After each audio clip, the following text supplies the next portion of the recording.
Chairman ناظم town سید محمد مظفر نے کہا ہے کہ لوگوں کو گرم موسم میں ریلیف فراہم کرنے کے لیے ہیٹ اسٹروک کیمپ ہمارے کام کر رہے ہیں اور محکمہ موسمیات کی پیشن گوئی کے مطابق 27 مئی تک ہیٹ اسٹروک رہے گا، لیکن ہمارے ہیٹ اسٹروک کیمپ اس وقت تک کام کرتے رہیں گے جب تک ہم لوگوں کی خدمت کر سکتے ہوں، اور ہمارا عزم لوگوں کی خدمت کرنا ہے۔ انسانیت کی خدمت میں ہی عظمت ہے اور ہمارے فرائض میں شامل ہے۔ ناظم ٹاؤن کے تحت مختلف شاہراہوں پر ہیٹ اسٹروک کیمپ جہاں لگا دیے گئے ہیں، وہیں ڈائریکٹر سینیٹیشن ظہیر احمد اور دیگر عملہ اور افسران ہیٹ اسٹروک کیمپ پہ خود بھی موجود رہتے ہیں اور یہاں پر آج بھی گرم موسم میں یقینی طور پر یہاں سے گزرنے والوں کو ریلیف فراہم کر رہے ہیں، یعنی کہ ٹھنڈے مشروبات سے ان کی تواضع کر رہے ہیں۔ گرم موسم میں چاہے فلائی اوور کے نیچے ہوں یا شاہراہوں کے متعدد مقامات پر کیمپ لگے ہوئے ہیں، رکشہ ڈرائیور ہو یا سوزوکی ڈرائیور ہو، منی بس والے ہوں، بسوں والے ہوں، یہاں سے گزرنے والے ہوں، وہ سب فیض حاصل کر رہے ہیں اور یقینی طور پر انسانیت کی خدمت میں ہی عظمت ہے۔ اور ناظم آباد ٹاؤن کے تحت یقینی طور پر لوگ مطمئن بھی ہیں کہ اس گرم موسم میں کم از کم کسی نے تو خیال کیا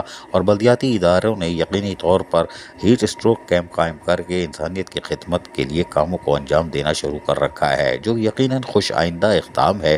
اور اس میں کسی کی نہ تو ہدایت چاہیے، کیونکہ یہ تو ظاہر ہے اللہ کی کو راضی کرنے کی ایک کوشش ہے۔ دیکھتے ہیں کہ کون کون لگاتا ہے، یا پھر کہتے ہیں پیسے نہیں ہیں۔ واللہ اکبر واللہ اکبر، جب بوگس بھرتیاں کر لو گے، ان کو تنخواہ دو گے تو ہیٹ اسٹروک کیمپ کہاں سے لگاؤ گے؟ اللہ اکبر اللہ اکبر۔ عزیز عارف، KBS بلدیاتی نیوز کراچی۔ ایسی ہی خوبصورت ویڈیوز فیوچر میں حاصل کرنے کے لیے ریڈ بٹن پر کلک کر کے اور بیل آئیکن کو پریس کر کے ہم سب کے سبسکرائبر بننا مت بھولیے۔